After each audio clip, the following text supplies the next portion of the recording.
తెలుగు ప్రేక్షకులందరికీ భోగి పండగ శుభాకాంక్షలు. రాముడంటే అందరికీ ఆదర్శం. ఆయన ఎన్ని కష్టాలు పడినా అందులోనే అందరికీ మంచి సందేశం ఇచ్చారు. భారతీయులే కాదు, దక్షిణాసియా, తూర్పాసియా, ఆగ్నేయాసియా దేశాల్లో రామతత్వం బాగా విస్తరించింది. ఆయా దేశాల సంస్కృతి సంప్రదాయాల ఆధారంగా వివిధ కళారూపాల్లో రాముడు సజీవంగా ఉన్నారు. ఇండియానే కాదు, మేము రామభక్తులమని చెప్పుకునేందుకు ఆ దేశాల భక్తులు వెనకాడటం లేదు. భారతీయం, భారతీయత చాలా దేశాలకు విస్తరించింది. శతాబ్దాల క్రితమే రామభక్తులు విదేశాలకు వెళ్లి అక్కడ ప్రచారం చేశారు అనేందుకు ఆధారాలు ఉన్నాయి. ఇప్పటికీ అక్కడ జనం శ్రీరామ జయరామ అంటూ పాడుతుంటారు. అనేక దేశాల పౌరులకు రాముడు ఆరాధ్య దైవం అయ్యారు. బహుశా రాముడి వేషభాషలు మారి ఉండొచ్చు, కానీ ఆయన తత్వం మాత్రం మారలేదు.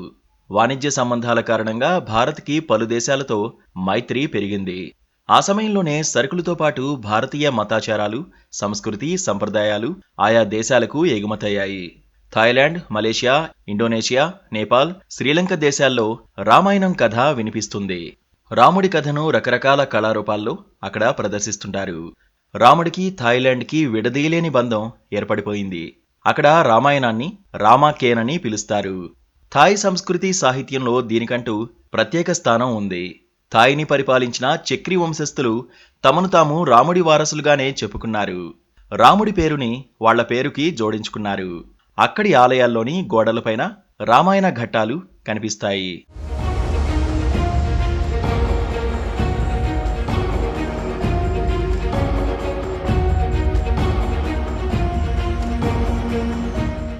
భారత్లోనే కాకుండా దక్షిణాసియా, తూర్పు ఆసియా, ఆగ్నేయాసియాలో కూడా రామభక్తులు నిత్యం ఆయన నామస్మరణ చేస్తున్నారు. కళారూపాల్లో రాముడిని చూసుకుంటున్నారు. రాముడే తమకు దేవుడని పూజిస్తున్నారు. కొన్ని చోట్ల రాముణ్ణి బుద్ధుడి అవతారంగా కూడా పూజిస్తున్నారు. భారతీయులు ప్రపంచానికి అందించిన సంప్రదాయం ఇది అని చెప్పక తప్పదు. మలేషియాలోనూ రాముడి భక్తులు ఉన్నారు. అక్కడి సంస్కృతిలో రాముడి చరిత్ర భాగమైపోయింది. ప్రాచీన భారతంలో వ్యాపారాల నిమిత్తం కొంతమంది వ్యాపారులు మలేషియాకి వెళ్లేవాళ్లు. అలా రాముడి కథ ఇక్కడి నుంచి అక్కడికి ఎగుమతైంది. ఇక్కడ 2 రకాల రాముడి కథలు ప్రచారంలో ఉన్నాయి. అందులో ఎక్కువగా ప్రచారంలో ఉన్న కథ మహారాజ వన.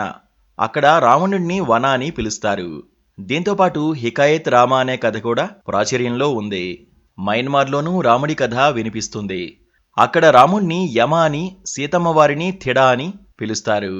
ముస్లిం జనాభా ఎక్కువ ఉన్న ఇండోనేషియాలో కూడా రాముడు అందరికీ ఆమోదయోగ్యమైన దేవుడు. అక్కడి యోగ్యాకార్తా నగరాన్ని రాముడి సామ్రాజ్యంగా భావిస్తారు.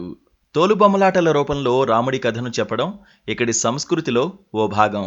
ఇండోనేషియాలోని రామాయణానికి, వాల్మీకి రామాయణానికి కొంతవరకు పొంతన కనిపించినా ఆ తర్వాత ఎన్నో మార్పులకు గురైంది. బాలిలో నృత్య రూపంలో రామాయణాన్ని ప్రదర్శిస్తారు. చైనాలోనూ రామ కథ ప్రభావం కనిపిస్తుంది. అక్కడ ప్రచారంలో ఉన్న జానపద కథలో సన్ వుకాంగ్ పాత్ర హనుమంతుడిని పోలుంటుంది. ఫిలిప్పీన్స్, జపాన్, కంబోడియాలోనూ రామాయణ కథలు ప్రచారంలో ఉన్నాయి. వియత్నాంలో వాల్మీకి మహర్షికి ఆలయం ఉంది. రామాలయ కథలను తమ దేశ కాల పరిస్థితులను బట్టి మార్చుకున్నారని మర్చిపోకూడదు.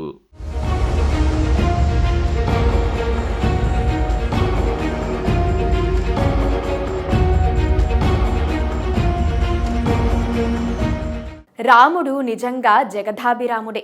ఇప్పటికీ జగతిని ఏలుతున్నాడు. ప్రపంచ ప్రజలకు ఆరాధ్య దైవమయ్యాడు. ఒక్కసారి భారతదేశాన్ని సందర్శించని వాళ్ళు కూడా ఆయన భక్తులుగా మారిపోయేంతగా రామతత్వం విస్తరించింది. ఇది సహేతుకమైన అంశమేనని చెప్పాలి. 10 కాలాల పాటు కొనసాగాలని ఆకాంక్షించాలి.